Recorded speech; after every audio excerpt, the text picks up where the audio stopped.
എന്തൊക്കെയുണ്ട് വിശേഷം? സുഖം തന്നെയല്ലോ എല്ലാവർക്കും. അപ്പൊ നമ്മുടെ Q&A ആയിട്ടാണ് കേട്ടോ വന്നിട്ടുള്ളത്. ഞാൻ കമ്മ്യൂണിറ്റി പോസ്റ്റ് ഇട്ടിട്ടുണ്ടായിരുന്നു 2 ദിവസം മുന്നേ. നമ്മൾക്കൊരു Q&A ചെയ്യാം. അപ്പൊ നിങ്ങൾക്ക് ചോദിക്കാനുള്ളതൊക്കെ ചോദിക്കൂ എന്ന് പറഞ്ഞിട്ട് ഞാനൊരു Q&A ഇട്ടിട്ടുണ്ടായിരുന്നു. നമുക്ക് വന്നിട്ടുള്ളത് 39 ക്വസ്റ്റ്യൻസ് ആണ് കേട്ടോ. അതിൽ കുറച്ച് ക്വസ്റ്റ്യൻസ് റിപ്പീറ്റഡ് ഉണ്ട്. പക്ഷെ എല്ലാവരുടെയും പേര് പറഞ്ഞുകൊണ്ട് തന്നെ നമുക്ക് നമ്മുടെ വീഡിയോയിൽ ഉൾപ്പെടുത്താം കേട്ടോ. അങ്ങനെ അപ്പോൾ വീഡിയോ വല്ലാണ്ട് ലെങ്ത് ആവാണ്ടിരിക്കാൻ ശ്രമിക്കാം. ഓക്കെ, അപ്പം നമുക്ക് സ്റ്റാർട്ട് ചെയ്യാം അല്ലേ. നമ്മുടെ രശ്മിയുടെ കമന്റ് ആണ് കേട്ടോ ഫസ്റ്റ് എന്താ വന്ന് കിടക്കുന്നത്. നീയും ഏട്ടനും ആദ്യമായി കണ്ടത് പരിചയപ്പെട്ടത് എങ്ങനെ? Love story. അമ്മ കണ്ട പണി കിട്ടെങ്കിൽ വേണ്ടായി. ഇത് നമ്മുടെ അടുത്ത് കുറേ പേര് ചോദിക്കുന്ന ഒരു കാര്യമാണ് അല്ലേ, ലവ് സ്റ്റോറി എന്ന് പറഞ്ഞത്. എനിക്ക് ലവ് സ്റ്റോറി ഏട്ടൻ്റെ ഒപ്പം ഇരുന്ന് എടുക്കണമെന്നൊരു ആഗ്രഹമുണ്ട്. കാരണം ഏട്ടനും കൂടി ഉണ്ടെങ്കിലാണ് അത് പൂർണ്ണമാവുള്ളൂ. അപ്പൊ ഏട്ടൻ നാട്ടിലേക്ക് വരേണ്ട ഒരു സമയം ഉണ്ടെന്ന് വെച്ചാൽ നമുക്ക് തീർച്ചയായിട്ടും ഒപ്പം എടുക്കാം കേട്ടോ. പിന്നെ ഞാൻ കുറച്ചൊക്കെ ഇങ്ങനെ വേണമെങ്കിൽ പറയാം. അതായത് ഞങ്ങൾ കാണുന്നത് ഞാൻ 10ാം ക്ലാസ്സിൽ പഠിക്കുമ്പോഴാണ്. ഞാൻ 10ൽ പഠിക്കുമ്പോൾ ഏട്ടൻ ഡിഗ്രിക്ക് പഠിക്കുകയാണ്. അതായത് 2022 ഡിസംബറിലാണ് ഞങ്ങൾ കാണണത്. അപ്പോ അന്നത്തൊട്ടുള്ള ഒരു പരിചയമാണ്. അന്നത്തൊട്ടെന്ന് വെച്ചാല് അന്നേക്ക് കണ്ടെടുത്ത കണ്ടുകൂടായിരുന്നു കേട്ടോ. ഭയങ്കര ദേഷ്യമൊക്കെയായിരുന്നു. പിന്നെയാണ് പോകെ ഇഷ്ടമൊക്കെ ആയിട്ട് വന്നത്. അപ്പൊ നമ്മുടെ ലവ് സ്റ്റോറി എന്ന് പറയുന്നത് ഇതാണ്. ഇതിപ്പോ കുറച്ച് സ്റ്റാർട്ടിങ്ങും കാര്യങ്ങളൊക്കെ ആയിട്ട് അങ്ങനെ പറയാം. അതല്ലേ അതിന്റെ ഒരു സുഖം. ബാക്കിയായിട്ട് വന്നിട്ട് നമുക്ക് ഫുൾ ആക്കിയിട്ട് പറയാം. അപ്പൊ എന്റെ ഒരു ഭാഗമല്ലേ എനിക്ക് പറയാൻ പറ്റുള്ളൂ. ഏട്ടന്റെ ഒരു ഭാഗം എന്താന്ന് ഏട്ടനല്ലേ പറയാൻ പറ്റുള്ളൂ. നമ്മുടെ ലവ് സ്റ്റോറി ഭയങ്കര കോംപ്ലിക്കേറ്റഡ് ലവ് സ്റ്റോറിയാണ്. അതുപോലെ തന്നെ ഭയങ്കര കോമഡിയാണ് കേട്ടോ. Heavenly family, hi dear, videos ഒരുപാട് ഇഷ്ടമാണ്. ലവ് സ്റ്റോറി പറയുമ്പോൾ പിന്നെ അമ്മയ്ക്ക് എന്ത് പറ്റിയതാണ്? അപ്പൊ ലവ് സ്റ്റോറിയുടെ ഒരു സ്റ്റാർട്ടിങ് ഞാനിവിടെ പറഞ്ഞു വെച്ചിട്ടുണ്ടല്ലോ. ഓക്കെ, ഞാൻ 10ൽ പഠിക്കണു, ഏട്ടൻ ഡിഗ്രിക്ക് പഠിക്കണു. ഞങ്ങൾ തമ്മിലുള്ള ഡിഫറൻസ് എന്ന് പറഞ്ഞാൽ ഏജ് ഡിഫറൻസ് 6 വയസ്സ് തന്നെ ഉണ്ടോ. അപ്പോൾ അമ്മയ്ക്ക് എന്ത് പറ്റിയതാന്ന് വെച്ചാല് അമ്മയ്ക്ക് പ്രഷർ കൂടിയിട്ട് ഒരു ഭാഗം തളർന്നിട്ടുള്ളതാണ് കേട്ടോ. ഹസീന ചേച്ചി, സൗന്ദര്യ രഹസ്യം പറ മുത്തേന്ന്. എന്ത് സൗന്ദര്യ ചേച്ചി ഇരിക്കുള്ളത് എന്ന് ചോദിച്ചാല് എനിക്കറിയില്ല കേട്ടോ. കുറെ ഫിൽറ്റർ ഇട്ട് ഇറങ്ങുന്നതാണ്. പക്ഷെ ഞാൻ യൂട്യൂബിൽ ഞാൻ ഒരിക്കലും ഫിൽറ്റർ യൂസ് ചെയ്തിട്ടില്ല കേട്ടോ. ഇൻസ്റ്റയിൽ ഞാൻ കംപ്ലീറ്റ് ഫിൽറ്റർ ആണ്. പക്ഷെ ഒരിക്കലും യൂട്യൂബിൽ ഞാനൊരു ഫിൽറ്റർ ആയിട്ട് വന്നിട്ടില്ല. റീൽസിന്റെ അതായത് ഷോർട്സിലല്ലാട്ടാ പറഞ്ഞത്.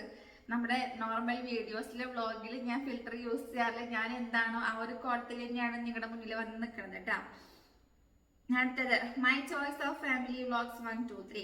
ഹെയർ കെയർ വീഡിയോ ചെയ്യുമോ? ഹെയർ കെയറിന്റെ വീഡിയോ എൻ്റെ അടുത്ത് നമ്മൾ വ്ളോഗ് റീസ്റ്റാർട്ട് ചെയ്ത് അന്നത്തോട്ട് കേൾക്കുന്ന ഒരു കമന്റ് ആണ്. അതായത് ഒരു 7 മാസമായിട്ടുണ്ട് തുടങ്ങിയിട്ട് ഈ ഒരു കമന്റ് എനിക്ക് വന്നുകൊണ്ടിരിക്കുന്നത്.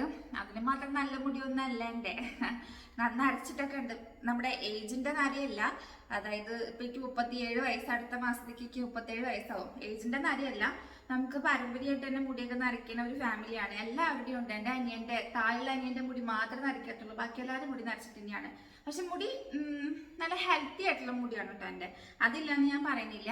ഞാൻ അങ്ങനെ വല്ലാണ്ട് കെയർ കൊടുക്കുന്ന ഒരാളാണെന്ന് ചോദിച്ചാൽ അങ്ങനെയല്ല. പക്ഷെ എന്തായാലും ഞാൻ എന്തെങ്കിലും ഒരു 3-4 കാര്യങ്ങൾ മാത്രമേ എൻ്റെ മുടിക്ക് വേണ്ടി ചെയ്യാറുള്ളൂ.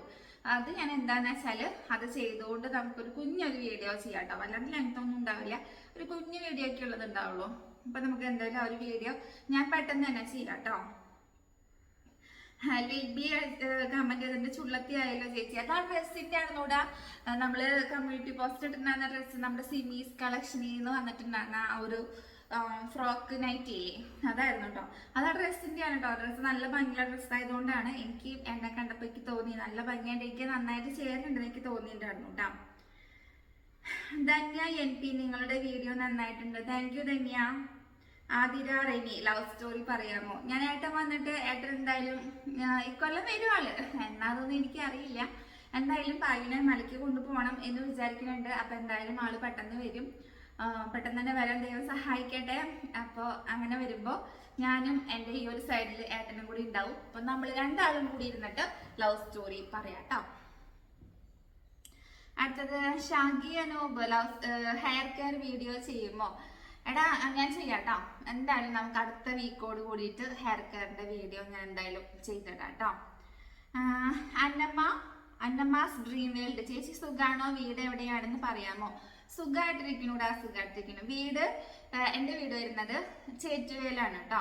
ചേറ്റുവ എന്ന് പറഞ്ഞാൽ നിങ്ങൾക്ക് അറിയുമെന്ന് അറിയില്ല. തൃശ്ശൂർ ജില്ലയിലെ നമ്മുടെ ഗുരുവായൂർക്ക് നമ്മുടെ വീട്ടിൽ നിന്ന് ഒരു 20 മിനിറ്റ് ആണ് ഉള്ളത് ദൂരം എന്ന് പറയുന്നത്. ചേറ്റുവ എന്ന് പറഞ്ഞ ഗൂഗിളൊക്കെ ഒന്ന് സെർച്ച് ചെയ്ത് നിങ്ങൾക്ക് മനസ്സിലാവും. അത്യാവശ്യത്തിന് ഇത്തിരി ഫേമസ് ആയിട്ടുള്ള സ്ഥലം തന്നെയാണ് ചേറ്റുവ. ചാവക്കാട് എന്നൊക്കെ പറഞ്ഞു കേട്ടിട്ടുണ്ടാവും ചിലപ്പോൾ. അങ്ങനെ ഒരു സ്ഥലമാണ് കേട്ടോ. മക്കൾ സുഖമായിട്ടിരിക്കുന്നു. എൻ്റെ മോന്റെ പേര് നീലു. ഒരു ഹായ് പറയാമോ? നീലു ഹായ്. നീലു എന്ന് പറയുമ്പോൾ പെട്ടെന്ന് നമ്മുടെ ഉപ്പുമുളകിലത്തെ നീലുവിനെ ഓർമ്മ വരും അല്ലേ? മോന്റെ പേരുണ്ടല്ലേ നീലു എന്ന്. എന്തായാലും വെറൈറ്റി ആയിട്ട് കേട്ടോ. പിന്നെ ഏതുള്ളത് ഇതാരപ്പാ? ശ്രീലക്ഷ്മി സജിത്ത്. എന്തെന്റെ വിശേഷം ചേച്ചി? സുഖായിരിക്കണു കേട്ടോ. ഐശ്വര്യ ഷാജി 3010. ചേച്ചിയുടെ ഏജ്? എനിക്ക് 37 വയസ്സ്. ഓഗസ്റ്റ് 5-നാണ് എൻ്റെ ബർത്ത്ഡേ വരുന്നത്. അന്ന് എനിക്ക് 37 വയസ്സ് തികയും. ക്വാളിഫിക്കേഷൻ ഞാൻ ഡിഗ്രി കഴിഞ്ഞിട്ട് പിന്നെ ഡിപ്ലോമ എടുത്തു. ഒപ്റ്റോമെട്രിയില് ഡിപ്ലോമ എടുത്തു കേട്ടോ. ഹൈറ്റ് വെയിറ്റ് ആരാണ് ചോദിച്ചുള്ളത്?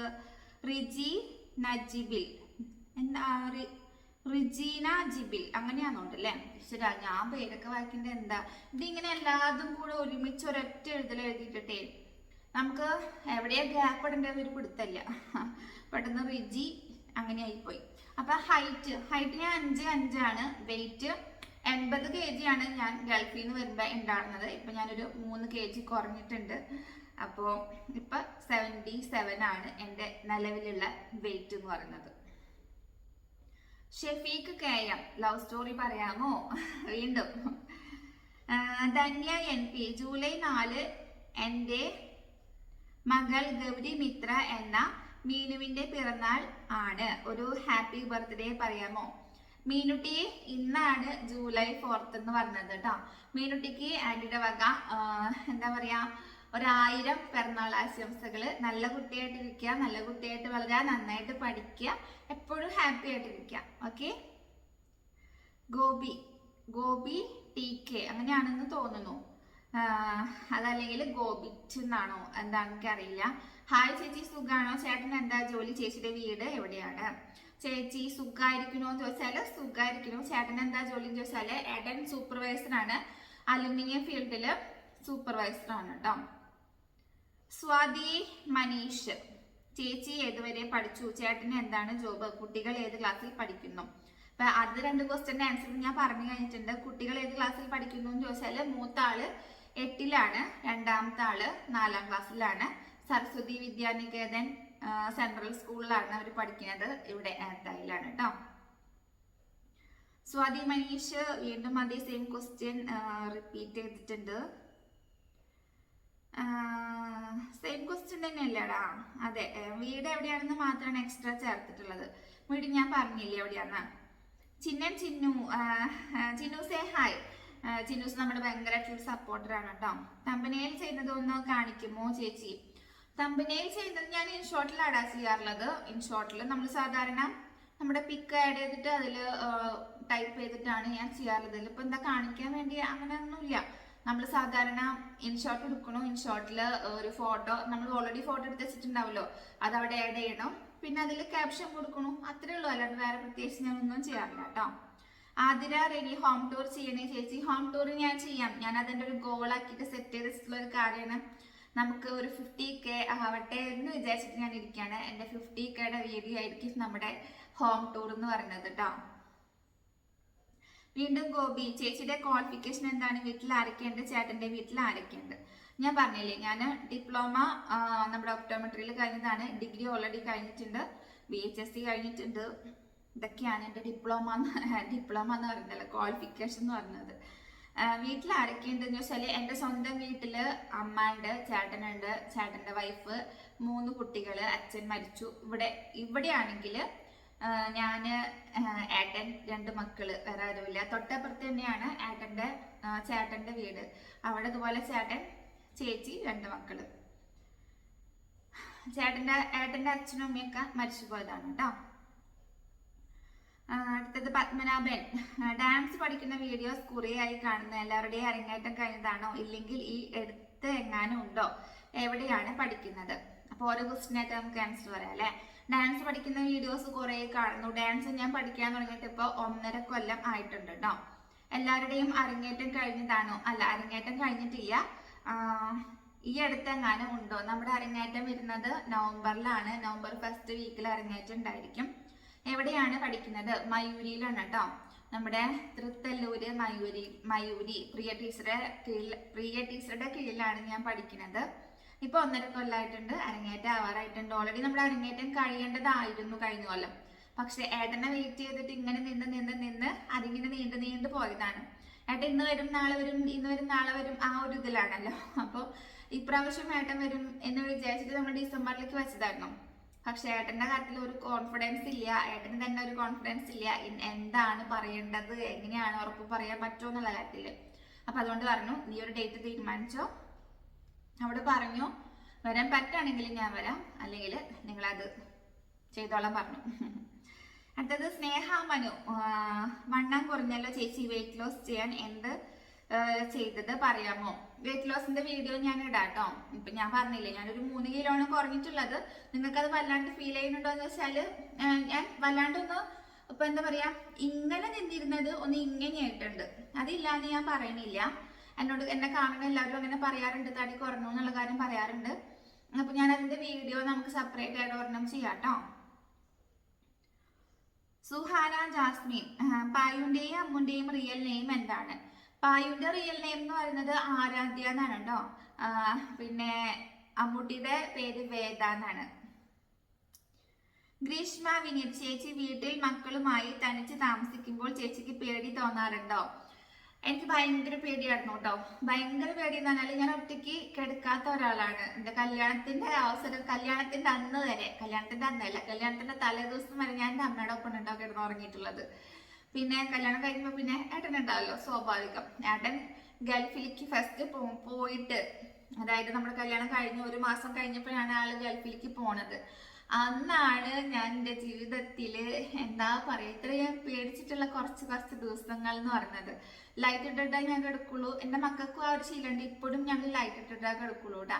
അതും നമ്മുടെ മറ്റേ ഡിം ലൈറ്റും കാര്യങ്ങളൊന്നല്ല, അസല് നല്ല ഇതേപോലത്തെ ലൈറ്റ് ഇട്ടിട്ടാ കിടക്കുക. നമ്മുടെ സാധാരണ വീട്ടിലിടല്ലേ, അതേപോലത്തെ ലൈറ്റ് ഇട്ടിട്ടാ കിടക്കുക. ഇപ്പോഴും അങ്ങനെ തന്നെയാട്ടാ. പിള്ളേർക്കും പേടിയാണ്, പക്ഷെ ആ പേടി നോക്കിയിട്ട് കാര്യമൊന്നുമില്ലടാ. ഞങ്ങളിവിടെ അമ്മയും മക്കളായിട്ട് ജീവിക്കാൻ തുടങ്ങിയിട്ട് 7 കൊല്ലാവുന്നു.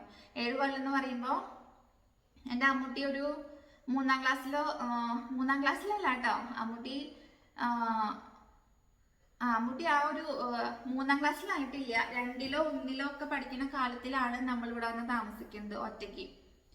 പായു അന്ന് പായുന് 3 വയസ്സ് ആവണുള്ളൂ. 2.5 വയസ്സിലാണ് 2.5 വയസ്സ് 3 വയസ്സിലാണ് നമ്മളോട് താമസിക്കുന്നത്. ആ ഒരു കാലഘട്ടം തൊട്ടിട്ട് നമ്മൾ ഒറ്റയ്ക്കാണ്. ഇപ്പൊ ശീലമായി, ഇപ്പൊ അങ്ങനെ പേടിയൊന്നുമില്ല. പക്ഷെ രാത്രി കിടക്കുമ്പോൾ ലൈറ്റ് വേണം നിർബന്ധമാണ്, അല്ലാതെ ഒരു പേടിയില്ല കേട്ടോ. കാണുന്ന എനിക്ക് തോന്നും ചേച്ചിയും പിള്ളേരും നിൽക്കുന്ന കാണുമ്പോൾ, അത് നമുക്ക് അങ്ങനെ തോന്നുന്നതാടാ. നമ്മുടെ സിറ്റുവേഷൻ എന്ന് പറഞ്ഞ സംഭവം ഉണ്ടല്ലോ. നമ്മളങ്ങനെ പേടി എപ്പോഴും ജീവിതത്തിൽ വിചാരിച്ചിരുന്നിട്ടുണ്ടെന്ന് വെച്ചാൽ പേടി വിചാരിച്ചിരിക്കുന്നേ ഉള്ളൂ. നമുക്ക് വേണം എന്തെങ്കിലും, അല്ലെങ്കിൽ നമുക്ക് മുന്നോട്ട് പോകണം എന്നുണ്ടെന്ന് വെച്ചാൽ നമ്മൾ ആ പേടിനെ മറികടന്നിട്ട് മുന്നോട്ട് വന്നേ പറ്റുള്ളൂ കേട്ടോ. ഇപ്പൊ എന്റെ അനിയത്തി, അവൾ വീട് വെച്ചിട്ട് താമസിക്കാൻ പോവാണ്, അനിയന്റെ ഭാര്യ. അപ്പൊ അവൻ ഗൾഫിൽ പോയിട്ടുണ്ടെന്ന് വെച്ചാൽ അവളും മോനും ഒറ്റയ്ക്ക് നിൽക്കേണ്ടി വരും. ഞാൻ അവളുടെ അടുത്ത് പറയാറുണ്ട്, അത് അങ്ങനെ പേടിച്ചിട്ടൊന്നും ഒരു കാര്യമില്ല. എത്ര നാള് നമ്മൾ അച്ഛൻ്റെ അമ്മേനെയൊക്കെ കൊണ്ട് നിർത്തും.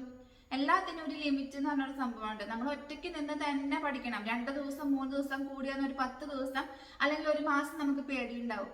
അത് കഴിഞ്ഞാൽ നമുക്കതൊരു ശീലാണ്. പിന്നെ നമുക്കത് ഒരിക്കലും പേടിയായിട്ട് തോന്നൂല. ശ്രീലക്ഷ്മിയുടെ തന്നെ വേറൊരു കമന്റ് ആണ്, എനിക്ക് പ്രത്യേകിച്ച് ഒന്നും ചോദിക്കാനില്ല, വീഡിയോസ് എല്ലാം കാണാറുണ്ട്. ഓക്കേടാ, 2 കമന്റ് ആയിട്ടുണ്ട് കേട്ടോ. ശ്രീലക്ഷ്മി ഇടുന്നു. കുമാരി പ്രീത ഹായ് പറഞ്ഞിട്ടുണ്ട്. ഹായ് ചേച്ചി. ഹായ് ചേച്ചിയാണോ എന്നിട്ടാണോ എന്ന് എനിക്കറിയില്ല, എന്തായാലും ഹായ് കേട്ടോ. ഫ്രെഗി ചേച്ചി ലവ് സ്റ്റോറി കേൾക്കാൻ ആഗ്രഹമുണ്ട്. ഞാൻ എന്തായാലും പറയട്ടോ ചേച്ചി. ഫ്രെഗി ചേച്ചിയാണ് കേട്ടോ നമ്മുടെ വിന്നറായത്. നമ്മുടെ എന്താ പറയാ, ക്യാപ്ഷന്റെ ഞാൻ പറഞ്ഞിട്ടുണ്ടായിരുന്നില്ലേ, വീണ്ടും എപ്പോഴും റിപ്പീറ്റ് ചെയ്ത് പറയണ്ടല്ലോ അല്ലെ. വീണ്ടും നമ്മുടെ ശ്രീലക്ഷ്മിയുടെ കമന്റ് ഉണ്ട്, ഹായ് എന്ന് പറഞ്ഞിട്ടുണ്ട്. ഹായ് കേട്ടോ. ഹിമക്കുട്ടി ഹായ്. ഈ ഒരു പേര് എനിക്കിപ്പോ ഭയങ്കര ഫെമിലിയർ ആയിട്ട് തോന്നുന്നതാട്ടോ. എന്താ പറയാ, എനിക്ക് കുറച്ച് ഫ്രണ്ട്സ് ഉണ്ട് ഹിമ എന്ന് പറഞ്ഞിട്ടുള്ളത്. ആ ഒരു കൂട്ടത്തിലല്ലാതെ ഇപ്പോ സ്ഥിരമായിട്ട് കമന്റ് ചെയ്യുന്ന ആൾക്കാർ നമുക്കറിയില്ലേ. അങ്ങനെ എനിക്ക് ചിലപ്പോ എന്താ പറയാ, എനിക്ക് ആ കുട്ടീനെ പരിചയപ്പെടുക അങ്ങനെയൊന്നും ചെയ്തിട്ടൊന്നുമില്ല. പക്ഷെ എനിക്കിപ്പോ ഹിമ എന്നുള്ള ഒരാളുടെ കമന്റ് ഇവിടെ വന്നിട്ടുണ്ടെന്ന് വെച്ചാൽ എനിക്കറിയാം ഇന്ന ആളാണെന്നുള്ളത്. സനിയുടെ ലോക്കറ്റ് എനിക്ക് ഇഷ്ടമാണ്. ഇത് സനിക്ക് പറ്റാത്ത ദിവസം ധരിക്കാറുണ്ടോ? ആ ലോക്കറ്റ്, ഇതാണ് നമ്മുടെ ആ ലോക്കറ്റ് എന്ന് പറയുന്നത്. കണ്ടോ, അത് ഞാൻ പറ്റാത്ത ദിവസം ധരിക്കാറുണ്ട് കേട്ടോ. അപ്പൊ ഞാൻ പറ്റാണ്ടിരിക്കുകയാണ്, പക്ഷെ ഞാൻ ധരിക്കാറുണ്ട്. നമ്മൾ അമ്പലത്തിൽ പൂജിച്ചതൊന്നും അല്ലല്ലോ, പിന്നെ അല്ലാതെ ഒരു വിശ്വാസത്തിന്റെ പേരിലാണ്. അമ്പലത്തിൽ പൂജിച്ചിട്ടുള്ള അതാണെങ്കിൽ നമുക്ക് ധരിക്കാൻ പറ്റില്ല, അമ്പലത്തിൽ പൂജിക്കാത്തതാണെങ്കിൽ വലിയ കുഴപ്പമില്ല എന്നാണ് എൻ്റെ ഒരു വിശ്വാസം. മറ്റേ നമ്മുടെ ഒരു വളയൊക്കെ ഇല്ലേ, ഈ ലക്ഷ്മി ദേവി, അഷ്ടലക്ഷ്മിയുടെ വാള് നമ്മൾ സാധാരണ പറ്റാത്ത ദിവസങ്ങളിൽ ധരിക്കാൻ പാടില്ല എന്ന് പറഞ്ഞു കേട്ടിട്ടുണ്ട്. പക്ഷെ അത് അമ്പലത്തിൽ പൂജിച്ചതാണെങ്കിലാണ് പ്രശ്നമുള്ളൂ. അമ്പലത്തിൽ പൂജിച്ചതല്ല എങ്കിൽ കുഴപ്പമില്ല, ധരിക്കുന്നതിൽ കുഴപ്പമില്ല എന്ന് പറഞ്ഞിട്ടുണ്ട് കേട്ടോ. അടുത്തത് ഷിനി ശ്രീകുമാർ, ഏതാണ് ഇഷ്ടപ്പെട്ട വീഡിയോ? ഏതിനാണ് കൂടുതൽ റീച്ച് കിട്ടിയത്? എനിക്ക് ഇഷ്ടപ്പെട്ട വീഡിയോ എന്ന് വെച്ചാല് എനിക്ക് ഞാൻ ചെയ്യുന്ന വീഡിയോസ് അല്ലടാ ഇഷ്ടം. എനിക്ക് പായുമ്പയുടെ പണ്ടത്തെ കുറെ വീഡിയോസ് ഉണ്ട്, എനിക്ക് അതാണ് ഇഷ്ടം. ഞാൻ ഇപ്പോഴും ഇടയ്ക്ക് ഇരുന്നിട്ട് അവളുടെ ഒരു കൊച്ചു വർത്താനങ്ങള്, അമ്മൂട്ടിയുണ്ട്, അമ്മൂട്ടിയുടെ കൊച്ചു വർത്താനങ്ങള്, അതൊക്കെ കേൾക്കുമ്പോൾ ഭയങ്കര സന്തോഷമാണ്. എനിക്ക് അതാണ് കേട്ടോ. നമ്മുടെ ഫസ്റ്റ് വ്ളോഗ് പായുമ്പ എടുത്തിട്ടുള്ള ഒരു വ്ളോഗ് ഉണ്ട്, അതാണ് എനിക്കിഷ്ടം. നമ്മുടെ DP അതായിരുന്നു കുറച്ച് നാളെ. പിന്നെ ഇപ്പോൾ ഞാൻ നമ്മുടെ ഒരു ഫോട്ടോഷൂട്ട്, ഇപ്പോഴല്ല ഏകദേശം ഒരു കൊല്ലത്തിന് മുന്നേ നമ്മുടെ ഒരു ഫോട്ടോഷൂട്ട് കഴിഞ്ഞപ്പോഴാണ് ആ ഒരു പിക്ചർ മാറ്റിയിട്ടുള്ളത്. അതുവരെ പായുമ്പോഴേ ഒരു കുഞ്ഞു ഫോട്ടോ ആയിരുന്നു നമ്മുടെ ഈ ഒരു ചാനലിന്റെ DP ആയിട്ട് എടുക്കുന്നുണ്ടായിരുന്നത്. അപ്പോൾ എനിക്ക് അവളുടെ ആ ഒരു ഇൻട്രോ പറയലും കാര്യങ്ങളൊക്കെ എനിക്ക് ഭയങ്കര ഇഷ്ടമാണ്. അപ്പം നമ്മുടെ ഏറ്റവും ഫസ്റ്റത്തെ വീഡിയോ തന്നെയാണ് എൻ്റെ പ്രിയപ്പെട്ട വീഡിയോ എന്ന് പറയുന്നത്. പിന്നെ ഏതിനാണ് കൂടുതൽ റീച്ച് കിട്ടിയത്? നമ്മുടെ വീഡിയോസിൽ കുറച്ച് വീഡിയോസ് വൈറൽ വീഡിയോസ് ഉണ്ട് കേട്ടോ. അതായത് ഏട്ടൻ ഗൾഫിൽ നിന്ന് വന്നിട്ടുള്ള ഒരു വീഡിയോ, അത് ഭയങ്കര വൈറലായിരുന്നു. അതുപോലെ തന്നെ നമ്മുടെ അമ്പലത്തിലെ പാമ്പുംകളത്തിന്റെ വീഡിയോ, അത് വൈറലായിരുന്നു. പിന്നെ ഒരു തിരക്കേടില്ലാണ്ട് വൈറലായിട്ട് ഓടിയതാണ് അമ്മൂട്ടി വലിയ കുട്ടിയായിട്ടുണ്ടായിരുന്ന വീഡിയോ. പിന്നെ ഏതാണ് ഗൾഫിലേക്ക് പോണ വീഡിയോ, അത് കുഴപ്പമില്ലാണ്ട് ഓടിയിട്ടുണ്ട്. അങ്ങനെ കുറച്ച് വീഡിയോസ് ഉണ്ട്, ഇതിൽ ഏതാ ഇഷ്ടപ്പെട്ട വീഡിയോ എന്ന് വെച്ചാൽ എനിക്ക് എൻ്റെ മോളുടെ വലിയ കുട്ടിയായിട്ടുള്ള വീഡിയോ, അതെനിക്ക് ഭയങ്കര പ്രിയപ്പെട്ട ഒരു വീഡിയോ ആണ്. അതായത് വൈറലായ വീഡിയോസിൽ കേട്ടോ. ലക്ഷ്മി മോഹൻദാസ് ചേച്ചി എന്തുവരെ പഠിച്ചു? അതാ ഞാൻ പറഞ്ഞു, കുറെ റിപ്പീറ്റഡ് ക്വസ്റ്റ്യൻസ് നമുക്ക് വന്നിട്ടുണ്ട്. രജിത്ത് സസ്, റീൽസ് പ്രസരിപ്പ് അടുക്കളയിൽ കാണാറില്ല, പക്ഷെ പിള്ളേര് പോകുമ്പോഴേക്കും എല്ലാം റെഡി ആവുന്നുണ്ട്. അത് എനിക്കൊരു കോമഡി ആയിട്ടാണ് തോന്നിയത് കേട്ടോ. നിങ്ങൾ റീൽസിൽ കാണുന്ന ഞാനും എന്നെ റിയൽ ആയിട്ട് അറിയുന്ന ആൾക്കാരും അവർക്ക് മനസ്സിലാക്കാൻ സാധിക്കും ഞാൻ ഏതാണെന്നുള്ളത് നന്നായിട്ട് മനസ്സിലാക്കാൻ സാധിക്കും. റീൽസിൽ കാണുന്നത് ശരിക്കും നിങ്ങൾ എന്നെയല്ല എന്ന് പറയാം. ഞാൻ അവിടെ ഒരു പാട്ട് വെക്കണോ, പോയി ഒരു ലിപ്സിങ്ക് ചെയ്ത് വീഡിയോ എടുത്തിരുന്നു, അത്രയും നിങ്ങൾ എന്നെ കാണുള്ളൂ. അല്ലെങ്കിൽ കൂടി വന്നാൽ ഞാൻ വല്ല തുള്ളലും പിടിക്കലും ചെയ്യുന്നുണ്ടായിരിക്കും. അത്രയൊക്കെ എന്നെ കാണുള്ളൂ. അല്ലാണ്ട് നിങ്ങൾക്ക് റീൽസിൽ എന്നെ കുറിച്ച് എന്താ അറിയാം? ആർക്കും ഒന്നും അറിയില്ല കേട്ടോ. പക്ഷേ ഇപ്പൊ നമ്മൾ യൂട്യൂബ് സ്റ്റാർട്ട് ചെയ്തതിന് ശേഷം എനിക്ക് വരുന്ന പേഴ്സണൽ ആയിട്ടുള്ള കുറെ മെസ്സേജസ് ഉണ്ട്. ഇത്ര നാള് വിചാരിച്ചിരുന്നത് സാധനം ഭയങ്കര അഹങ്കാരമായിരുന്നു, ഭയങ്കര ജാഡിയായിരുന്നു, അങ്ങനെയൊക്കെ വിചാരിക്കുന്ന കുറെ പേരുണ്ടായിരുന്നു കേട്ടോ. പക്ഷെ നമ്മൾ വ്ളോഗ് സ്റ്റാർട്ട് ചെയ്ത് വ്ളോഗ് അവർ കണ്ടു തുടങ്ങിയതിന് ശേഷം ഞാൻ എന്താണെന്ന് മനസ്സിലാക്കിയിട്ടുള്ള കുറേ പേരുണ്ട്. എന്നെ ഇപ്പൊ ഞാനിപ്പോ ഈ വ്ളോഗിലാണെങ്കിൽ നിങ്ങൾക്ക് എന്റെ നല്ല വശങ്ങൾ മാത്രമല്ലേ കാണുന്നുള്ളൂ, പൊട്ടവശം ആരും കാണുന്നില്ലല്ലോ. ഞാനെന്ന് പറഞ്ഞാല് എനിക്ക് സന്തോഷം വന്നാൽ ഞാൻ അതിന്റെ അങ്ങേയറ്റം സന്തോഷിക്കുന്ന ഒരാളാണ്. എനിക്ക് ദേഷ്യം വന്നിട്ടുണ്ടെന്ന് വെച്ചാൽ പിടിച്ചാൽ കിട്ടൂല. എന്താ പറയാ, താടക്കയോ രാക്ഷസിയോ എനിക്ക് വായിക്കുന്നതിലൊക്കെ ഞാൻ വിളിച്ച് പറയും. അത് അങ്ങനെയാണ് എന്റെ ശീലം, അങ്ങനെയാണ്. ഞാൻ ഒന്നും മനസ്സിൽ വെച്ചിട്ട് പറഞ്ഞൊന്നും ആവില്ല. പക്ഷെ ആ ഒരു ദേഷ്യത്തിന്റെ പേരിൽ ഞാൻ പറയുന്ന വാക്കുകൾക്ക് ചിലപ്പോൾ ലിമിറ്റ് ഉണ്ടായിരിക്കില്ല. ആ ഒരു ദേഷ്യം മാറണ വരെ ഞാൻ ആരാന്നൊന്നും നോക്കൊന്നുമില്ല കേട്ടോ. എനിക്ക് അത്രയും എൻ്റെ കയ്യിൽ നിന്ന് പോകുമ്പോൾ മാത്രമേ ഞാൻ പ്രതികരിക്കുള്ളൂ, അല്ലാതെ ഞാൻ പ്രതികരിക്കില്ല. എൻ്റെ കയ്യിൽ നിന്ന് പോണ ഒരു സിറ്റുവേഷൻ ഉണ്ടല്ലോ, നമ്മുടെ ക്ഷമയുടെ നെല്ലിപ്പടി എന്ന് പറയുന്ന സംഭവമുണ്ട്. ആ ഒരു സംഭവത്തെ എത്തുമ്പോൾ മാത്രമേ ഞാൻ പ്രതികരിക്കുള്ളൂ. അതുവരെ ഞാൻ പിടിച്ചു നിൽക്കും. പക്ഷെ അവിടെ നിന്ന് അങ്ങോട്ടേക്ക് കയ്യിൽ നിന്ന് പോയിട്ടുണ്ടെന്ന് വെച്ചാല് എന്നെ പോലെ വൃത്തികെട്ട ഒരു സ്വഭാവമുള്ള ഒരു ലോകത്ത് ആരും ഉണ്ടായിരിക്കില്ല കേട്ടോ. അത്രയും വൃത്തികെട്ട ഒരു മനുഷ്യനായി മാറും ഞാൻ ആ നേരത്ത്. അപ്പൊ നിങ്ങൾ എന്നെ കണ്ടുകൊണ്ടിരിക്കുന്നത് ഇപ്പോഴും എന്റെ നല്ല വശങ്ങൾ മാത്രമേ ഉള്ളൂ. അതെല്ലാവരും അങ്ങനെ തന്നെയാണ് അല്ലേ, എല്ലാവരും. ഞാനിവിടെ ഒരു മൊബൈൽ ഓണാക്കി വെച്ചിട്ട് എനിക്ക് എൻ്റെ എന്താ പറയാ താടക സ്വഭാവം പുറത്തെടുക്കേണ്ട ആവശ്യമില്ല. കാരണം നിങ്ങൾ എൻ്റെ അടുത്ത് നല്ല രീതിയിലാണ് സംസാരിക്കേണ്ടത്. എനിക്ക് പൊട്ട രീതിയിൽ സംസാരിക്കേണ്ടടുത്ത് ഞാൻ പൊട്ട രീതിയിൽ ചിലപ്പോൾ സംസാരിച്ചുകൊണ്ടിരിക്കും. കാരണം ആൾക്കാർ ബിഹേവ് ചെയ്യുന്നതിനനുസരിച്ചിരിക്കുമല്ലോ എല്ലാ കാര്യങ്ങളും. നമ്മള് ക്ഷമിക്കുന്നതിന്റെ മാക്സിമം ക്ഷമിച്ച് മുന്നോട്ട് കൊണ്ടുപോകുമ്പോൾ വീണ്ടും അവിടെ വന്ന് തല തിന്നണ കുറച്ച് പേരുണ്ട്. അപ്പോൾ നമ്മൾ പ്രതികരിക്കും. പക്ഷെ ഞാൻ ചെയ്തത് തെറ്റാണ്, അല്ലെങ്കിൽ ഞാൻ പറഞ്ഞൊരു വാക്ക് കൂടിപ്പോയി എന്ന് തോന്നുകയാണെങ്കിൽ ഞാൻ തീർച്ചയായിട്ടും അവരടുത്ത് ക്ഷമ ചോദിച്ചിരിക്കും കേട്ടോ. ഞാൻ ഒരിക്കലും അങ്ങനെ ഞാൻ പറഞ്ഞത് തെറ്റാണ്, പോയി പണി നോക്കട്ടെ, അങ്ങനെ ജസ്റ്റ് ഞാൻ ഇരിക്കാറില്ല. എനിക്ക് ക്ഷമ ചോദിക്കണം എന്ന് തോന്നുന്ന ഒരു സിറ്റുവേഷൻ ആണ് എൻ്റെ കയ്യിൽ നിന്ന് ഞാൻ വിചാരിച്ചതിനെക്കാട്ടും കൂടുതൽ ഞാൻ പ്രതികരിച്ചു പോയി എന്ന് എനിക്ക് തോന്നിയിട്ടുണ്ടെന്ന് വെച്ചാൽ ഞാൻ ക്ഷമ ചോദിച്ചിരിക്കും. പിന്നെ റീൽസിലെ പ്രസരിപ്പ് അടുക്കളയിൽ കാണാറില്ല. അടുക്കളയിൽ പക്ഷെ ഞാൻ ഉണ്ടാക്കുന്നത് എൻ്റെ മക്കൾക്ക് ഇഷ്ടപ്പെട്ട സാധനങ്ങളായിരിക്കും ഞാൻ ഉണ്ടാക്കണ്ടായിരിക്കാം, അല്ലെങ്കിൽ എനിക്ക് ഇഷ്ടപ്പെട്ട സാധനങ്ങളായിരിക്കും ഉണ്ടായിരിക്കാം. അത് നിങ്ങൾക്ക് ഇഷ്ടപ്പെടണമെന്നില്ല, മനസ്സിലായോ? ഇപ്പൊ ഞാൻ ഇന്നാള് പറഞ്ഞിട്ടുണ്ടായിരുന്നു, ഇന്നത്തെ വ്ളോഗിലാന്നുകൊണ്ട് ഞാൻ പറഞ്ഞത്, നമ്മൾ മഞ്ഞച്ചോറ് എന്ന് പറഞ്ഞ സാധനം ഇവിടെ നമ്മൾ സ്ഥിരമായിട്ട് ഉണ്ടാക്കുന്ന ഒരു സാധനമാണ്. എൻ്റെ അമ്മ എനിക്ക് ഉണ്ടാക്കി തന്ന് ശീലിച്ചിട്ടുള്ള ഒരു സാധനമാണ്. തൃശ്ശൂർ എല്ലാവരും ഉണ്ടാക്കുമെന്ന് വെച്ചാൽ എനിക്ക് അറിയില്ല. പക്ഷെ എൻ്റെ വീട്ടിലും ഇവിടെയും നമ്മൾ സ്ഥിരമായിട്ട് എൻ്റെ മക്കൾക്ക് ഏറ്റവും ഇഷ്ടപ്പെട്ടതാണത്. അപ്പൊ ഞാൻ എന്തിനാണ് അത് ഉണ്ടാക്കാതിരിക്കേണ്ട ആവശ്യമുള്ളത്? നിങ്ങൾക്ക് അത് കാണുമ്പോൾ 5 മിനിറ്റിന്റെ കലാപരിപാടി ഉള്ളൂ. ശരിയാണ്, 5 മിനിറ്റിന്റെ കലാപരിപാടി ഉള്ളൂ. പക്ഷേ നമ്മൾ 1 മണിക്കൂർ സാധനം കഷ്ടപ്പെട്ട് ഉണ്ടാക്കിയിട്ട് അത് പിള്ളേർക്ക് ഇഷ്ടപ്പെടാണ്ട് അവരോട് ബാക്കി വെച്ചിട്ടോ അല്ലെങ്കിൽ മാറ്റി വെച്ചിട്ടോ പോണിക്കാട്ടോ എത്രയും നല്ലതാണ് 5 മിനിറ്റ് കൊണ്ട് അവർക്ക് ഇഷ്ടമുള്ള സാധനം ഉണ്ടാക്കി കൊടുക്കുന്നത്. ഞാൻ അങ്ങനെ ചിന്തിക്കണുള്ളൂ കേട്ടോ. സ്കൂളിലേക്ക് പോകുമ്പോഴേക്കും എല്ലാം റെഡി ആവുന്നുണ്ട്. എൻ്റെ മക്കള് സ്കൂളിലേക്ക് പോവാ 8 മണിക്കാണ്. 8 മണിക്ക് സ്കൂളിലേക്ക് അവർക്ക് പോകണം. 4:30 ആകുമ്പോഴേക്കും അവർക്ക് അവിടെ എത്തണം. 8:20 ആകുമ്പോഴേക്കും അവർക്ക് അവിടേക്ക് എത്തണം. മനസ്സിലായോ? ക്ലാസ് തുടങ്ങുന്നത് 8:30ക്കാണ്. 8:20 ആകുമ്പോഴേക്കും അവർക്ക് അവിടേക്ക് എത്തണം. അപ്പൊ 8 മണിയാകുമ്പോഴേക്കും നമുക്ക് വീട്ടിലുള്ള കാലത്തേക്കുള്ള ഫുഡ് ഉണ്ടാക്കണം, ഉച്ചക്കേക്കുള്ള ഫുഡ് ഉണ്ടാക്കണം. മനസ്സിലായോ? അപ്പൊ ഇതൊക്കെ ഉണ്ടാക്കിയിട്ടാണ് ഞാൻ അവരുടെ സ്കൂളിലേക്ക് പറഞ്ഞയക്കുന്നത്.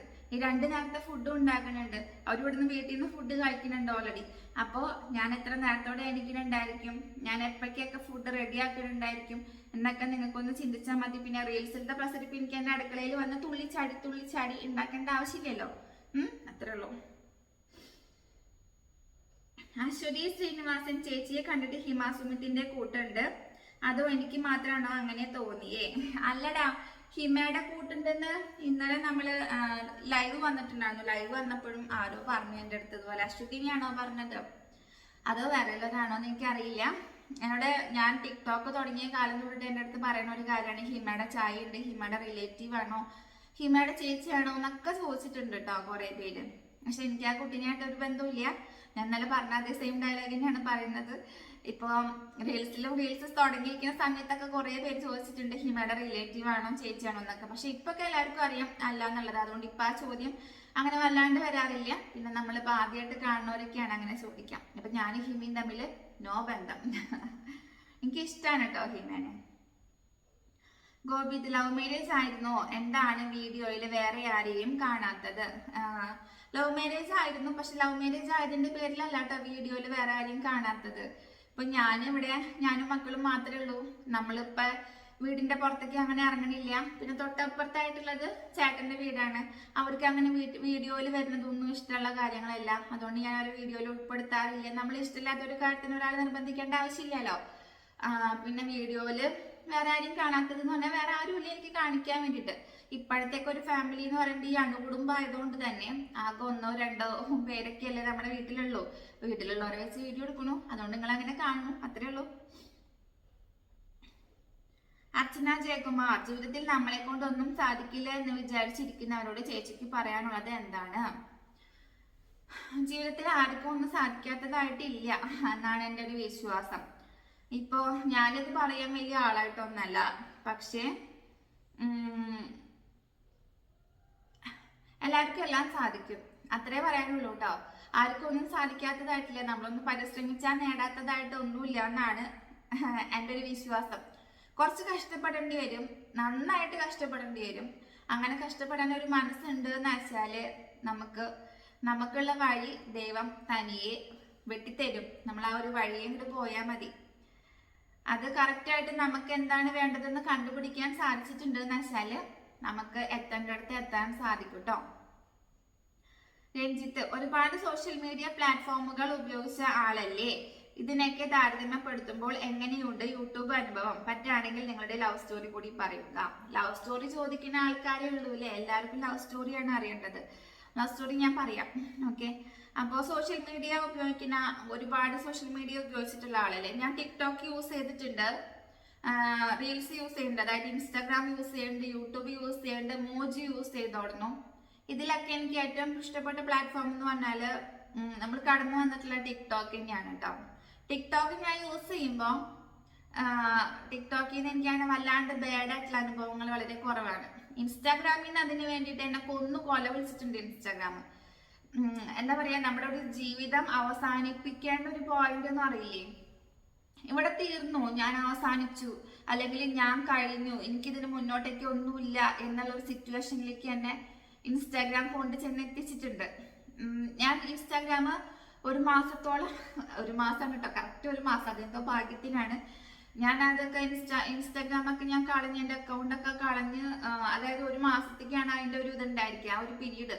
നമ്മളിപ്പോൾ ഡിലീറ്റ് ചെയ്യാൻ കൊടുത്തിട്ടുണ്ടെങ്കിൽ ഒരു മാസം കഴിഞ്ഞിട്ട് നമ്മളത് വീണ്ടും ഓപ്പൺ ചെയ്തിട്ടില്ല, അങ്ങനെ അത് ഡിലീറ്റ് ആയിപ്പോൾ. അത്രയധികം ഫോളോവേഴ്സ് ഉള്ള സമയത്താണ് കേട്ടോ. പക്ഷെ അങ്ങനെ ഒരു ദുരനുഭവം എനിക്ക് ഫേസ് ചെയ്യേണ്ടി വന്നു. എനിക്കിതിനെ റിക്കവർ ചെയ്യാൻ സാധിക്കുന്നില്ല എന്നുള്ളൊരു സിറ്റുവേഷനിൽ എത്തിയപ്പോഴാണ് ഞാൻ അങ്ങനെ അത് കളയാനുള്ള തീരുമാനം ഉണ്ടായത്. പക്ഷെ എവിടെ നിന്നൊക്കെയോ എനിക്ക് വന്നിട്ടുള്ള ഒരു മോട്ടിവേഷൻസ് ഉണ്ട്, എനിക്ക് വന്നുള്ളൊരു എന്താ പറയാ, ഒരു കരുത്തുണ്ട്. അതിന്റെ പേരിലാണ് ഇപ്പൊ നിങ്ങൾ കാണണം ഞാനിവിടെ ഇരിക്കുന്നുണ്ടായിരിക്കാം. അല്ലെങ്കിൽ എന്നെ എന്നോ ഡിപ്രഷന്റെ അങ്ങേയറ്റമായിരുന്നു. ഡിപ്രഷൻ എന്ന് പറഞ്ഞാണ്ടല്ലോ, വെറുതെ ഇരുന്ന് കരയുക, എന്താ പറയാ, എന്താ ചെയ്യേണ്ടതെന്ന് അറിയില്ല, മുന്നോട്ട് എന്താ ചെയ്യേണ്ടതെന്ന് അറിയില്ല, ഉറക്കമില്ല, tension tension tension tension tension, എന്നെ കാർന്ന് തിന്നുകൊണ്ടിരിക്കുന്ന ഒരു ടെൻഷൻ. അത് എങ്ങനെ തരണം ചെയ്ത് വന്നു എന്ന് ദൈവം തമ്പുരാന് മാത്രമേ അറിയുള്ളൂ. എന്തായാലും അതിനെനിക്ക് കടപ്പാടുള്ള ഇഷ്ടംപോലെ പേരുണ്ട് കേട്ടോ. ഞാനിപ്പോൾ ഇന്നിവിടെ ഇങ്ങനെ ഇരിക്കുന്നുണ്ടെന്ന് വെച്ചാൽ അതിനെനിക്ക് കടപ്പെട്ടിരിക്കുന്ന കുറേ പേരുണ്ട്. ഞാനത് പിന്നെ എപ്പോഴെങ്കിലും നിങ്ങളുടെ അടുത്ത് ഷെയർ ചെയ്യാം കേട്ടോ. പിന്നെ അത്രയും കാർന്ന് തിന്നിട്ടുള്ള ഒരു സംഭവമാണ് ഇൻസ്റ്റാഗ്രാം എന്ന് പറയുന്നത്. ഞാൻ എത്രയും വെറുത്തിട്ടുള്ള ഒരു പ്ലാറ്റ്ഫോം ഇൻസ്റ്റാഗ്രാം മാത്രമേ ഉണ്ടായിരിക്കുള്ളൂ. പക്ഷെ ഇപ്പോഴും ഞാൻ അവിടെ ആക്റ്റീവാണ്. ഞാനിപ്പോഴും വീഡിയോസ് ചെയ്യുന്നുണ്ട്, ഫോട്ടോസ് ഷെയർ ചെയ്യുന്നുണ്ട്, കൊളാബ് ചെയ്യുന്നുണ്ട്, ഇതൊക്കെ ഞാൻ ചെയ്യുന്നുണ്ട് ഇൻസ്റ്റാഗ്രാമിൽ. കാരണം എനിക്ക് കുറച്ച് എന്തെങ്കിലുമൊക്കെ ഒരു വരായികകൾ അവിടെ നിന്നൊക്കെയാണ് നമുക്ക് കൂടുതലും നമ്മൾ സഹായിക്കുക ചെയ്യണതെങ്കിൽ കൂടിയിട്ട് എപ്പോഴെങ്കിലൊക്കെ കുറച്ച് ഷെയറിങ്സ് ആയിട്ട് കിട്ടിക്കൊണ്ടിരിക്കുന്നത് ഇൻസ്റ്റാഗ്രാമിൽ നിന്നാണ്.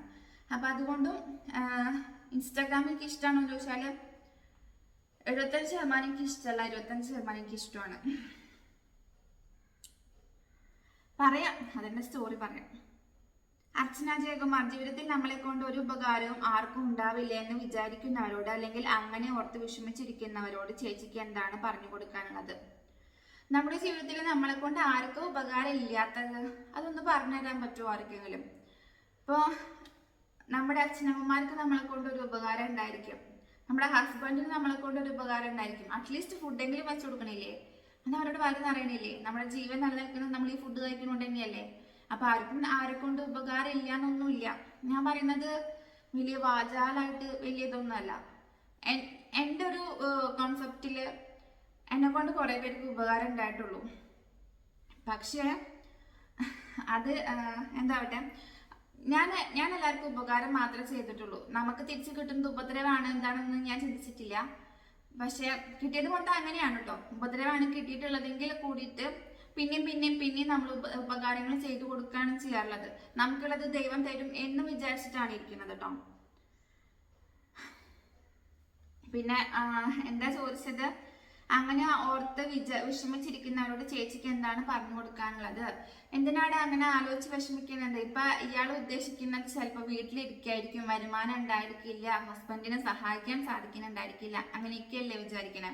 ഞാനൊരു കാര്യം ചോദിക്കട്ടെ, ഇപ്പൊ ഞാൻ ഈ യൂട്യൂബ് ചാനൽ കൊണ്ട് നടക്കുന്നുണ്ട്. എനിക്ക് വല്ലാണ്ട് പെരുത്ത് ഇതിൽ നിന്ന് പൈസ കിട്ടണോ എന്നൊന്നല്ല ഞാൻ പറയുന്നത്. എനിക്ക് കിട്ടുന്നത് 1 രൂപയാണെങ്കിൽ 1 രൂപ അതെനിക്ക് ഇവിടെ നീക്കിരിപ്പായിട്ട് എൻ്റെ വീട്ടിലേക്ക് ഉപയോഗിക്കാൻ സാധിക്കുന്നുണ്ടെന്ന് വെച്ചാൽ, ഞാൻ എന്നും നിങ്ങളാണെങ്കിലും ചെയ്യണ ഒരു കാര്യമുണ്ട്.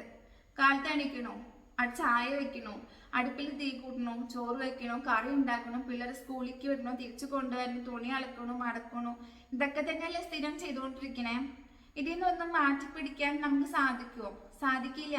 നമ്മൾ എന്താ പറയാ, നമ്മുടെ ഒരു കല്യാണം കഴിഞ്ഞിട്ടുള്ള ഒരു അവസ്ഥ തൊട്ട് നമ്മൾ കല്യാണം കഴിഞ്ഞിട്ട് സുഖമായിട്ട് ജീവിക്കുന്നവരുണ്ട് കേട്ടോ. ഇതൊന്നും ചെയ്യാണ്ട് സുന്ദരമായിട്ട് ഒരു പണിയെടുക്കാണ്ട് ജീവിക്കുന്ന ആൾക്കാരുണ്ട്. അതില്ലാന്നൊന്നല്ല പറയണത്. പണിയെടുക്കുന്ന അത്ര വലിയ ആനത്തല കാര്യമായിട്ടൊന്നും ഞാൻ കണക്കാക്കണില്ല. പക്ഷേ ഇതൊക്കെ ചെയ്യേണ്ട ഒരു അവസ്ഥയുള്ളപ്പോൾ നമുക്ക് വല്ലപ്പോഴൊക്കെ നമുക്കൊരു മടുപ്പ് വരാറുണ്ട്. പക്ഷെ ഈ മടുപ്പ് വെച്ചിട്ട് നമ്മൾ എപ്പോഴെങ്കിലും മാറി നിന്നിട്ടുണ്ടോ? ഇല്ല. നമ്മളിത് എന്നും നമ്മളെ ഡെയിലി റൂട്ടീനായിട്ട് നമ്മൾ ചെയ്തുകൊണ്ടിരിക്കുന്ന കാര്യമാണ്. ഇതിൽ നിന്ന് എന്തെങ്കിലും ഉണ്ടാക്കാൻ നോക്കാം. ഞാൻ അതപ്പോൾ ചെയ്തുകൊണ്ടിരിക്കുന്നത്. ഞാൻ ചെയ്യുന്ന എന്തെങ്കിലും കാര്യങ്ങളുണ്ട്, ഇതിൽ നിന്ന് എനിക്ക് എന്തെങ്കിലും ഒരു രൂപ സമ്പാദിക്കാൻ സാധിക്കുന്നുണ്ട് എന്ന് വെച്ചാൽ അതെന്റെ വിജയമായിട്ട് ഞാൻ കണക്ക് കൂട്ടുന്നുണ്ട്. ഓക്കെ, അപ്പോൾ നമ്മൾ ചെയ്യുന്ന എല്ലാ കാര്യങ്ങളും അതിപ്പോ ഇയാൾക്കായാലും പറ്റുന്നേ, ആർക്കും പറ്റാത്തതായിട്ടില്ലടാ, ഒന്നും പറ്റാത്തതായിട്ടില്ല. അങ്ങനെയല്ല ദൈവം നമ്മളെല്ലാവരും സൃഷ്ടിച്ചിട്ടുള്ളത്.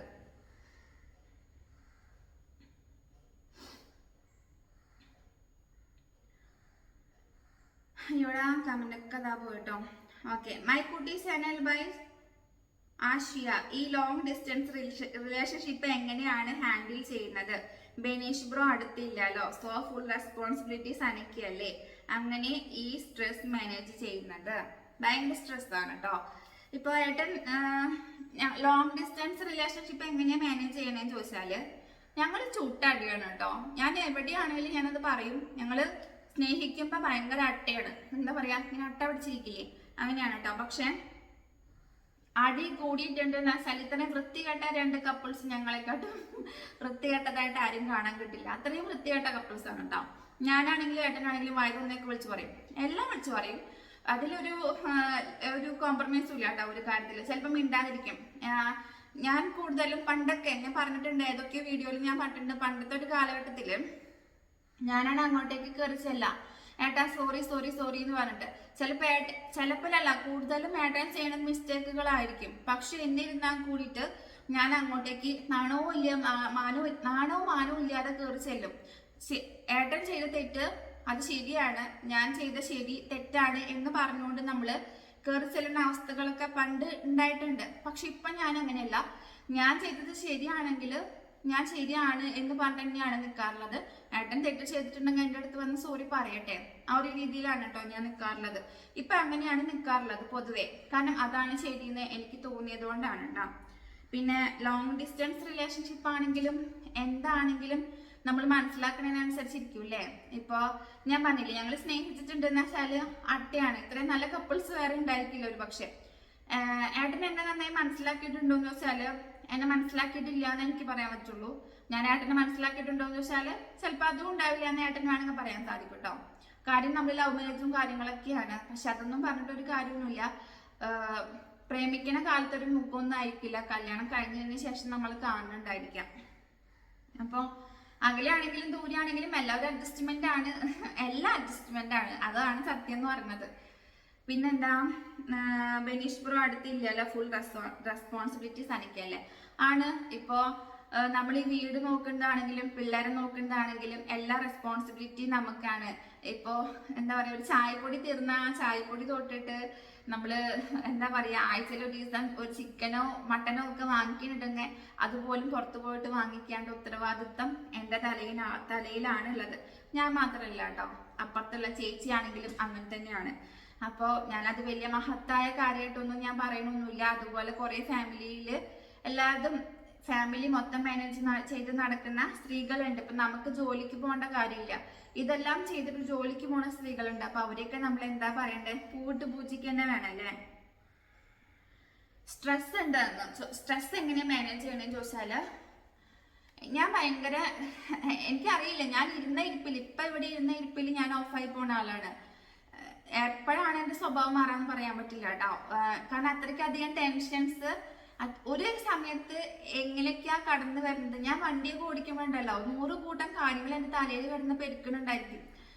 അത് ഏട്ടനൊന്നും അത് അറിയുന്നില്ല കേട്ടോ, ഏട്ടനോടൊന്നും പറയാറില്ല. ഏട്ടനോടൊക്കെ പറയാത്ത കുറെ സങ്കടങ്ങൾ ഉണ്ടായിരിക്കും. എന്താ പറയാ, ഏട്ടനെങ്ങനെ സപ്പോർട്ടീവ് ആണോ എന്ന് ചോദിച്ചാല് സപ്പോർട്ടീവ് ആണ്. പക്ഷെ എവിടെയെങ്കിലൊക്കെ സപ്പോർട്ട് ചെയ്യാത്ത സ്ഥലങ്ങൾ ഒരുപാടുണ്ട് കേട്ടോ. അതിപ്പോ ഏട്ടനോ മാത്രല്ല, എല്ലാ ഹസ്ബൻഡ്സും അങ്ങനെ തന്നെയാണ്. നമ്മളിപ്പോ എല്ലാ കാര്യങ്ങളും തുറന്നു പറഞ്ഞെങ്കിലേ എല്ലാവർക്കും അറിയുള്ളൂ. അതുകൊണ്ടിട്ട് ഒരു കാര്യം, ഞാനെല്ലാം തുറന്നു പറയുന്നതിനനുസരിച്ചിരിക്കും. ഏട്ടൻ എന്നെ മനസ്സിലാക്കണ ഒരു രീതി എന്ന് പറയുന്നത്. ഇപ്പം ഞാൻ എന്തൊക്കെ പറഞ്ഞു വന്നതെന്ന് എനിക്കറിയില്ല. ഞാനിങ്ങനെ പറഞ്ഞു വരുമ്പോൾ ചക്ക എന്ന് പറയുമ്പോൾ ചുക്കായിട്ട് മാറുന്ന ഒരു കാര്യമുണ്ട് എനിക്ക്. അപ്പോൾ ലോങ് ഡിസ്റ്റൻസ് റിലേഷൻഷിപ്പ് ഇങ്ങനെ മെയിൻറ്റെയിൻ ചെയ്യാൻ ചോദിച്ചാൽ ഇപ്പം എന്താ പറയാ, ഞാൻ എനിക്കറിയില്ലടാ. അതിനും കൂടുതൽ ഞാൻ എന്താ പറയാ, ഇതിപ്പോ ഇങ്ങനെയൊക്കെ തന്നെയാണ്, എല്ലാം ഒരു അഡ്ജസ്റ്റ്മെന്റ് ആണ്, അങ്ങനെയാണ് എനിക്ക് പറയാൻ പറ്റുള്ളൂ. അല്ലാണ്ട് എനിക്ക് ആധികാരികമായിട്ട് സംസാരിക്കാൻ അറിയില്ല കേട്ടോ. ഞാൻ എന്താ പറയാ, എനിക്ക് അറിയില്ല. ഞാൻ എല്ലാം ഹാൻഡിൽ ചെയ്ത് പോകുന്നുണ്ട്. ഞാൻ എൻ്റെ മക്കളെ നോക്കുന്നുണ്ട്. ഞാൻ നല്ലൊരു അമ്മയാണെന്ന് വിശ്വസിക്കുന്ന ഒരാളാണ് ഞാൻ മക്കൾക്ക് ചെയ്ത് കൊടുക്കുന്നത് ഓവറാണോ എന്ന് ചോദിച്ചാൽ ചിലപ്പോൾ അതും ഓവറാണെന്ന് എനിക്ക് തോന്നാറുണ്ട് കേട്ടോ. പക്ഷെ എപ്പോഴും എൻ്റെ അടുത്ത് ഏട്ടൻ പറഞ്ഞൊരു ഡയലോഗ് ഉണ്ട്, നമ്മുടെ മക്കൾക്ക് വാങ്ങിച്ചു കൊടുക്കാൻ നമ്മൾ മാത്രമേ ഉള്ളൂ, അവരുടെ എല്ലാ ആഗ്രഹങ്ങളും സാധിച്ചു കൊടുക്കാൻ നമുക്കേ പറ്റുള്ളൂ, വേറെ ഒരു മനുഷ്യക്കൊന്നുമില്ല. സത്യമാണ് കേട്ടോ. എനിക്ക് എൻ്റെ വീട്ടുകാരില്ല, പിന്നെ അല്ലെങ്കിൽ ഇപ്പൊ ഏട്ടൻ്റെ വീട്ടുകാരുണ്ടെങ്കിൽ അവരും ഇല്ല, അവരാരും ഒന്നും ചെയ്യാനില്ല, അങ്ങനെയൊന്നല്ല ഞാൻ പറയുന്നത്. പക്ഷെ നമുക്ക് പറയാൻ പറ്റാത്ത കുറെ കാര്യങ്ങൾ ഉണ്ടാവും അല്ലെ, സോഷ്യൽ മീഡിയയിൽ വന്നപ്പോൾ പറയാൻ പറ്റാത്ത കുറെ കാര്യങ്ങൾ ഉണ്ടായിരിക്കും. അപ്പൊ അങ്ങനെയൊക്കെ വെച്ച് നോക്കുമ്പോ ഇപ്പൊ ഞാനാണെങ്കിലും വളർന്നു വന്ന ഒരു സാഹചര്യത്തില് എൻ്റെ അച്ഛനും അമ്മയും എന്തെങ്കിലും വാങ്ങിച്ചു തന്നിട്ട് കിട്ടിയിട്ടുണ്ടെന്ന് വെച്ചാൽ അത് മാത്രമേ ഉണ്ടായിട്ടുള്ളൂ. അല്ലാണ്ട് പുറമെന്ന് ഒരാൾ വന്നിട്ട് നമുക്ക് ഒരു പിണ്ണാക്ക് വാങ്ങിച്ചു തന്നിട്ടൊന്നുമില്ല. അത് വേറെ വശം. എല്ലാവർക്കും അങ്ങനെ തന്നെയാണ്. അപ്പൊ എൻ്റെ മക്കൾക്ക് എന്തെങ്കിലും സാധനം വാങ്ങിച്ചു കൊടുക്കണമെന്ന് വെച്ചാൽ അത് എൻ്റെ അടുത്തേ സാധിക്കുള്ളൂ, അല്ലെങ്കിൽ എൻ്റെ ഹസ്ബൻഡിന്റെ അടുത്തേ സാധിക്കുള്ളൂ. അപ്പൊ ഏട്ടൻ പറയുന്ന ഒരു ഡയലോഗ്, അവർക്ക് എന്ത് വേണോ അത് സാധിച്ചു കൊടുക്കുക, അതിന് വേണ്ടിയിട്ടാണ് നമ്മൾ രണ്ടാളും ഇവിടെ ഇരിക്കുന്നത്. അപ്പൊ ഞാൻ അവിടെ കിടന്ന് മരുഭൂമിയിൽ കിടന്ന് ഇത്രയും കഷ്ടപ്പെടുന്നത് അവരെ നോക്കാനാണ്, അല്ലെങ്കിൽ നിന്നെ നോക്കാനാണ്, നമ്മുടെ ഫാമിലി ഹാപ്പി ആയിട്ടിരിക്കാനാണ്. അത്രേ ഉള്ളൂ. ഇപ്പൊ ഞാൻ എന്താ പറഞ്ഞ, നിങ്ങൾ എന്താ ചോദിച്ചേ? ഇതാണ് എന്റെ സ്വഭാവം. ഞാൻ ഒന്ന് പറയും, നിങ്ങൾ വേറൊന്ന് കേൾക്കും, ഞാൻ എന്തൊക്കെയോ പറയും എടുത്തിട്ട്. അപ്പോ നമ്മുടെ Q&A അവിടെ കഴിഞ്ഞിട്ടുണ്ട്. ഏതോ ഒരു ക്വസ്റ്റ്യൻ വീണ്ടും വന്ന് എടുക്കുന്നുണ്ട്. പക്ഷെ അത് ഏതാണെന്ന് കണ്ടുപിടിക്കാനുള്ള തത്രപ്പാടിലാണ് ഞാൻ. കാരണം 38 ക്വസ്റ്റ്യൻ ഉണ്ടായിരുന്നത് ഇപ്പൊ 40 ക്വസ്റ്റ്യൻ ആയിട്ടുണ്ട്. അയ്യോ. ഓക്കെ. അമൽ ശിവദാസ് ആണ് കേട്ടോ അയച്ചിട്ടുള്ളത്. 8 മിനിറ്റ് മുന്നാണ് അയച്ചിട്ടുള്ളത്. എപ്പോഴേലും കാണാമെന്ന് പ്രതീക്ഷ, ഒരു കപ്പ് ചായ കുടിക്കാം. ഷുവർ. അമലിനെ എന്തായാലും നമുക്ക് കാണട്ടെ. അമൽ എവിടെയുള്ള ആളാണെന്നൊന്നും എനിക്ക് അറിയില്ല. എന്താ പറയാ, എന്തായാലും നമുക്ക് കാണാം എപ്പോഴെങ്കിലൊക്കെ. പ്രത്യേകിച്ച് കാണാൻ വരുമ്പോ, പ്രത്യേകിച്ച് ബോയ്സ് ആകുമ്പോ ഞാനിവിടെ ഒരു മണിദണ്ഡം വെക്കാണ്, ഏട്ടനുള്ളപ്പോ വരട്ടാം. അല്ലെങ്കിൽ ഞാൻ ചിത്താക്കേണ്ടി വരും. എന്താ ചേച്ചി അങ്ങനെ പറഞ്ഞ് ചോദിക്കരുത്, കാരണം അത് അങ്ങനെയാണ്, എല്ലായിടത്തും അങ്ങനെയൊക്കെ തന്നെ ആയിരിക്കും. അപ്പൊ ഏതോ ഒരു കമന്റും കൂടെ എക്സ്ട്രാ വന്നിട്ടുണ്ടായിരുന്നു. അത് ആരാന്ന് കണ്ടുപിടിക്കാനുള്ള തത്രപ്പാടിലാണ് ഞാൻ. എന്തായാലും നമ്മുടെ വീഡിയോ ഞാൻ ചെറുതായിരിക്കും എന്ന് പറഞ്ഞിട്ട് അത്യാവശ്യത്തിന് ലെങ്ത് ആയിട്ടുണ്ട് അല്ലേ, സോറി ട്ടാ. അത്രയല്ലേ എനിക്ക് ഇപ്പൊ പറയാൻ പറ്റുള്ളൂ.